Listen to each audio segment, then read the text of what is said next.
and welcome to our coverage of the 2019 Overlook Film Festival. We are covering The Lodge, which is honestly the most terrifying movie we've seen at this festival. It's probably, and I've seen a lot of horror movies, it is probably the most horrifying movie that I've seen. This movie is the epitome of, if you're in this situation, it would be truly horrifying. Yeah, and it's not cheap jump scares in the dark. It's not anything like that. This is a movie that digs in like Hereditary and like all these other movies that really get under your skin.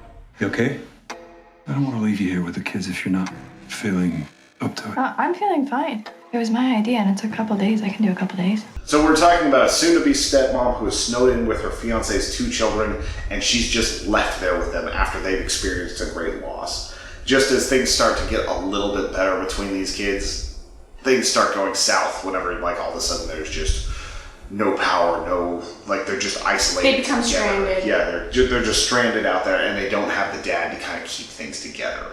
Yeah. And this comes from the director of Goodnight Mommy, which is an Austrian movie that was just absolutely awful. This director has like weird things where it's like, I don't know, it always involves a kid's and an adult figure, and things never go that well. It's just, this guy is hardcore. Yeah, this movie left me with a pit in my stomach afterwards. And even with the story, it wasn't grotesque.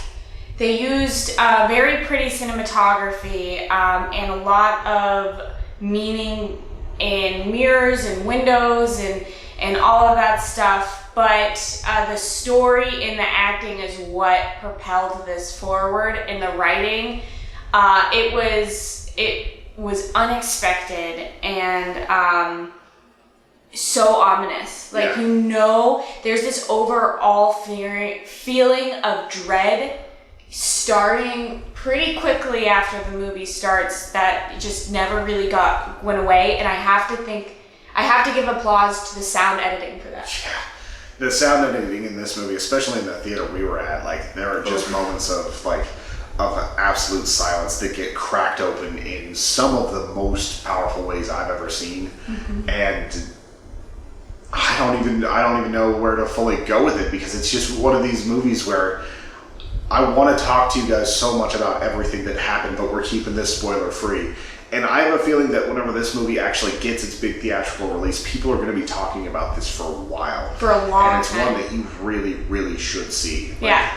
If you get a chance to see it, it's definitely, I personally think it beats Hereditary. I do too. I think that it has a more coherent story than Hereditary, because Hereditary got shaky towards the end. Mm-hmm. And this movie actually got tighter towards the end and more terrifying. Mm-hmm. Instead of like, holy crap, what's happening? Like in Hereditary, it's more like you're almost understanding more. Yeah, you're almost holding your breath, like, please don't do this, please, just and it's absolutely like, I don't want to say it's flawless. I'm sure if we went nitpicking for things, but as far as horror goes, this is kind of the future of where horror is. It's not campy scares, it's not like bloodbaths. It's where you are full on drawn in psychologically and are trapped, and you feel as isolated as the characters inside of it. Yeah, and I think that this uses really real tropes that could happen to anybody. Granted, I don't think people would act the way that the characters did in real life to propel the story forward, but the results of said actions are very real. And you don't really mess with somebody unless you're ready to deal with the consequences, and that definitely wasn't going to happen here. Did you do that? We didn't do anything.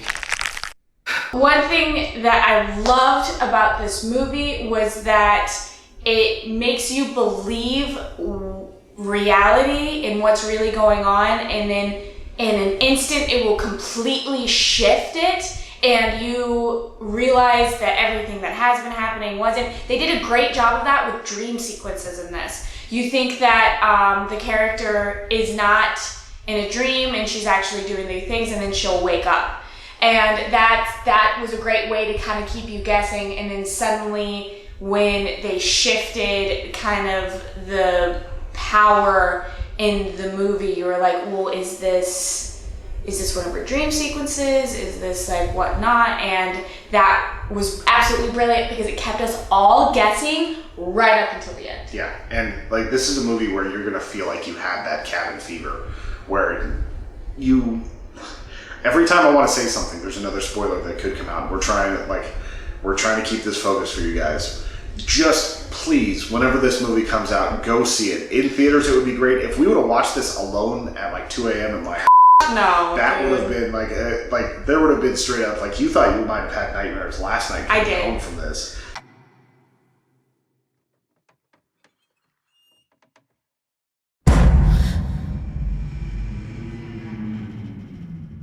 This one would have really got under my skin at home. It's so rare to find it. Like, I specifically watch horror movies for that feeling, and this one got me there, and it's been a while. Yeah, and if you want to be truly horrified and truly scared, this is the movie for you. If you want easy scares, or you're really not into something that's gonna sit with you for a long time, I'm telling you, this movie is not for you. Yeah, if you want the paranormal activity, like constant everything happening, then it's not quite the right thing. This is more like, I'm the target audience for this movie. Like, yeah. I want that deep, hard story that just is told flawlessly like this one was. Yeah, thinking about it and kind of living it right now is making me anxious. And we both had like a pit in our stomach for like 30 minutes after. I did. I felt physically uncomfortable after finishing this movie.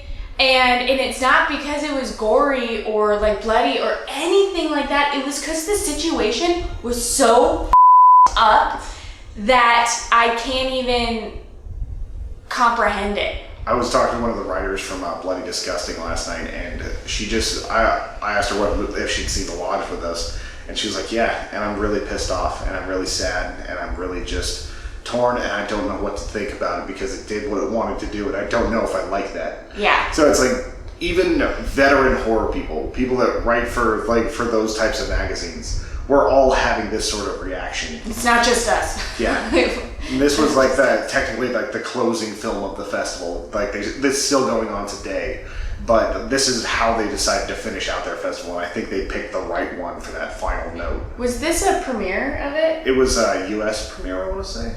I'm not sure, but I don't understand how this movie didn't win Scariest feature. That Dakara movie must be very scary, or the judges were just biased towards it. Or they hadn't seen The Lodge yet because they announced the winners before this movie played. Yeah, well, I talked to one of the jurors beforehand, and he said that they had watched The Lodge and everything already. They did. Yeah, so they had seen it, but it must have hit a different chord. That's 3 people though. Mm-hmm. So who knows? Dracula must be really scary then. Yeah. So we're going to be heading out for this final day of the film festival. I think we only have 1 or 2 reviews that we're going to have. So thank you guys for joining us on this trip. I think whenever we get back, we're going to try to do a compilation, maybe decide which is our favorite, which I think we just talked about it. But thank you for watching. If you enjoyed this, hit the bell, hit that subscribe button, and check out our Patreon at patreon.com/humanechoes. See you next time, guys.